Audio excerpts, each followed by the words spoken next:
ओम नमः शिवाय। मित्रों, मैं आचार्य चंद्र प्रकाश परम कल्याण साधन यूट्यूब चैनल में आप सबका हार्दिक स्वागत करता हूं। इस वीडियो के माध्यम से मैं आज आपको बताऊंगा कि जब भी हम पूजा पाठ करते हैं, शुरू करते हैं, तो हमारे घर में लड़ाई झगड़े होना शुरू हो जाते हैं। आखिर ऐसा क्यों होता है? क्यों पूजा पाठ करने के बाद हमारे घर में लड़ाई झगड़े होने शुरू हो जाते हैं?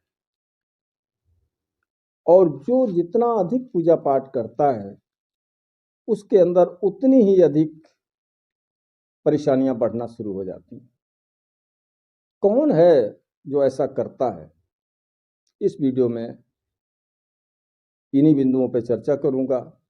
चर्चा करने से पहले मेरा निवेदन है कि अगर आप चैनल पर पहली बार वीडियो देख रहे हैं तो आप इस वीडियो को लाइक कर इस चैनल को सब्सक्राइब कर लें, बेल आइकन को प्रेस करते हुए उसे ऑल पर सेट कर लें ताकि आने वाली हर वीडियो का नोटिफिकेशन आपको मिल जाए। तो मित्रों, इस संसार में दो तरह की शक्तियां हैं। एक पॉजिटिव शक्ति है, दूसरी निगेटिव शक्ति है। सकारात्मक शक्ति और नकारात्मक शक्ति। जब हम पूजा पाठ करते हैं, शुरू करते हैं, तो हम सकारात्मक शक्ति को अपने घर में स्थापित करने की कोशिश कर रहे होते हैं। उनका आशीर्वाद पाना चाहते हैं। तो देव शक्तियां जितनी भी हैं वो सभी सकारात्मक हैं। और किन्हीं भी देव शक्ति की, चाहे कोई भी हो, चाहे हनुमान जी हों, चाहे माता काली हों, चाहे माँ दुर्गा हों, चाहे भगवान शिव हों, चाहे श्री भैरव जी हों, चाहे हनुमान जी हों, कोई भी हों, किसी की भी हम पूजा पाठ करना जब शुरू करते हैं तो अक्सर हमारे सामने ये समस्या पैदा हो जाती है कि जो जो हम पूजा करते हैं त्यों त्यों हमारे घर में परेशानी बढ़ती है। साथ ही साथ घर में परेशानी बढ़ती है, वो तो बढ़ती ही है, हमारे शरीर में परेशानी बढ़ना शुरू हो जाती है। जैसे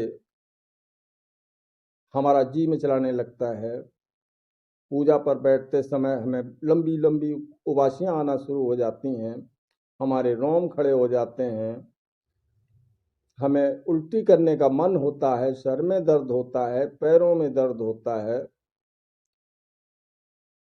जी घबराता है, पूजा पर से उठने का मन करता है, पूजा में मन नहीं लगता। ये तो शारीरिक लक्षण हैं जो जो पूजा कर रहा है उसके अंदर प्रकट होते हैं, और शेष तो घर में उत्पात होना शुरू हो ही जाते हैं। तो ऐसा क्यों होता है? हम सोचते हैं कि हमने जब से पूजा शुरू की तब से ये उपद्रव पैदा हो गए। पूजा बंद कर देंगे या एक दो दिन के लिए हमने पूजा बंद कर दी तो ये सब शांत हो जाते हैं। कोई लड़ाई झगड़ा नहीं रहता घर में, सब शांत हो जाता है। और जब फिर हम हिम्मत करके पूजा करना शुरू करते हैं तो फिर वही स्थिति बन जाती है। तो ऐसा क्यों होता है? कौन सी शक्ति है जो ऐसा करती है? तो मैं आपको बता दूं, इस संसार में जो चीजें हम देख सकते हैं वो स्थूल होती हैं, लेकिन कुछ चीजें ऐसी भी हैं जो हमें नहीं दिखाई देती। उनमें नकारात्मक शक्ति भी है जो हमारे आसपास होते हुए भी हमें दिखाई नहीं देती।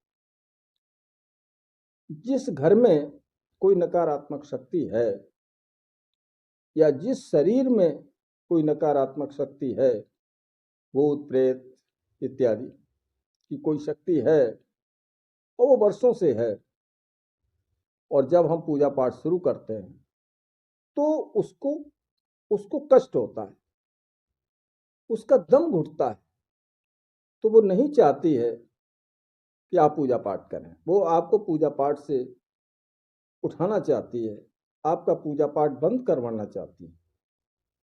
तो पहले तो आपके शरीर में ऐसे लक्षण पैदा करती है वो, जो मैंने अभी बताए। और अगर अभी भी आप दृढ़ हैं तो घर में इतना उपद्रव हो जाएगा शुरू कि पूजा पर बैठते ही किसी न किसी बात को लेकर घर के सदस्यों के बीच में आपस में ही झगड़ा शुरू हो जाएगा। अब आपका मन तो उधर लगेगा नहीं, और जब रोज रोज ऐसा होगा तो आपका मन का उच्चाटन हो जाएगा और आप पूजा बंद कर देंगे। यहां तक स्थिति आ जाती है, और जब बंद कर देंगे फिर शांति आ जाएगी। आखिर को ये शक्तियां क्यों करती हैं? क्योंकि उन्हें तकलीफ होती है। जिस घर में वो वर्षों से रह रही है उसे अपना घर मानना शुरू कर देती हैं। हम कहते हैं हमारा घर है, वो शक्तियां कहती हैं कि हमारा घर है। अब जब हम किसी देवता की साधना शुरू करते हैं, पूजा शुरू करते हैं, तो उनकी सकारात्मक शक्ति घर में आना शुरू हो जाती है, जिससे उन्हें तकलीफ होती है तो वो पूजा को बंद करवाना चाहती, वो घर से निकलना नहीं चाहती, जबकि उन्हें निकलना पड़ेगा, क्योंकि आप पूजा लगातार करते रहोगे तो उन्हें निकलना पड़ेगा। और जिस घर में वो इतने वर्षों से रह रहे हैं तो कौन निकलना चाहता है? वो निकलना नहीं चाहते। इसलिए ये सब हमारे साथ होता है। एक तो कारण ये है। दूसरा कारण ये भी है कि अगर किसी ने तांत्रिक प्रयोग हमारे ऊपर किया है, किसी नकारात्मक शक्ति को भेज दिया है, तो वो भी ऐसा करती है, लेकिन वो करती है मजबूरी में, क्योंकि उसको ऐसा करने के लिए कहा गया है, तब करती है। तीसरी प्रकार की नकारात्मकता वो होती है जो जब आपका पूजा का स्तर ऊंचा होता चला जाता है तो वो शक्ति ये चाहती है कि हम इनके घर में जाएं, इनके घर में परेशानी पैदा करें, जिससे इनका ध्यान हमारी तरफ जाए और हम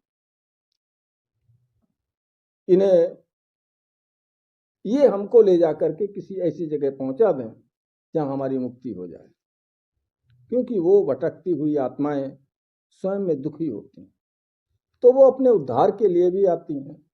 इसीलिए प्रायः ये देखा गया है कि जिन घरों में बहुत अधिक पूजा पाठ होती है उन घरों में नकारात्मक शक्ति भी बहुत अधिक होती है, क्योंकि वो इसी उद्देश्य से आते हैं कि हमारा उद्धार हो जाएगा और ये व्यक्ति है, इसके सहारे से हमारा उद्धार हो सकता है,